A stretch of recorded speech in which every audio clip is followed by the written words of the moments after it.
When looking into solar, it can be super confusing with all the different brands and options out there. You could get 10 different quotes and it's likely each one could be slightly different. In this video, we'll touch on some of the options out there and also what to look out for when it comes to going solar.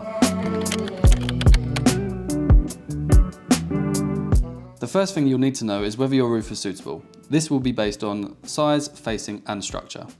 The average size panel we use is around 1755 by 1135, which at the minute will get you a panel output of up to 450 watts. The easiest way to get a rough size of your roof is by using Google Earth and Street View to find the size and pitch of your roof. The roof facing and pitch plays an important role in how much your predicted annual generation will be. South, east and west will ensure a faster return on investment, with south being preferred, or a combination of east and west, or even all three. A south facing array will generate more in the middle of the day, whereas an east-west array will spread the generation throughout the day, starting earlier in the morning and lasting further into the late afternoon. Roof structure is also super important for obvious reasons. Each panel can weigh around 23 kilos plus mounting equipment. It's important we get a design from the mounting manufacturers for wind loadings based on where you are in the world, and also a structure report based on the roof structure to ensure it's structurally sound. If you don't have a suitable roof, a ground array could be an option, however this usually requires planning permission. Another point to consider is if there's any shading on the roof, or if your panels are due to be installed on more than two roof faces. If this is the case, then optimizers or microinverters may be required. With a standard string system, the string works like old Christmas lights. If one goes down, they all go down. The string will work at its worst performing panel. With optimizers or microinverters, this enables the system to work on a panel by panel level, ensuring all panels in the string are working as efficiently as possible. Back to the Christmas lights analogy. Trying to find that lamp that had blown can be quite time consuming. This is the same for a standard string system when trying to find a faulty panel. With an optimised or microinverter system, we have the ability to monitor the panels individually and pinpoint any faults in the system.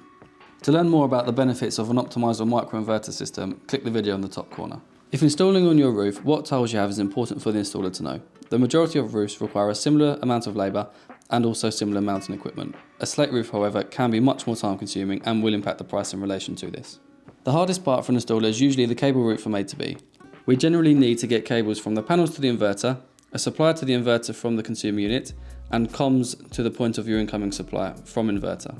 Power unfortunately isn't wireless, so running these in so they're out of sight can be difficult. We don't recommend installing in the loft due to potentially extreme temps in the summer, and also the weight of the batteries makes it unsuitable in our opinion. There's a link below that you'll find some more info on. There are many types of panels on the market with monocrystalline offering the highest efficiency and power output. Aesthetically, in-roof panels tend to look better, however the compromise is that they will be less efficient compared to on-roof panels. Panels don't actually like the heat, so the extra airflow with an on-roof system keeps the panels cooler. We would always recommend bird protection, as the warmth and shelter attracts birds, which leads to muck on the panels, reducing output, and also nest build-up could be a potential fire hazard. Maximising your self-consumption is currently the key to achieving a quicker return on investment. This is where battery storage, energy diverters and EVs are super beneficial to your PV system. One thing to check is that your EV charger has the ability to monitor your solar and battery, like the MyEnergy Zappy does. Warranty on your kit is super important to make this an armchair investment. Majority inverters come with a 10 to 12 year warranty and panels are around 25 to 30 years. If you opt for a premium brand like SolarEdge or Enphase, the warranty can be extended to 25 years on the inverters. The warranty on the battery is usually 10 years. These are starting to increase, with Give Energy now offering 12 years and Enphase offering up to 15 years. For me, the most important warranty is the amount of cycles a battery can do. This is how many times the battery can charge and discharge. A lot of manufacturers offer between 6,000 to 10,000 cycles. As we start to transition from a centralised grid to decentralised, and incentives such as the DFS scheme, your battery is going to be working a lot more whilst earning you some extra cash. Brands such as Give Energy, SolarEdge and Tesla all offer unlimited cycles in the warranty period, which for me is a no-brainer when choosing what battery to go for. If you have a battery system, it doesn't as standard come with backup power.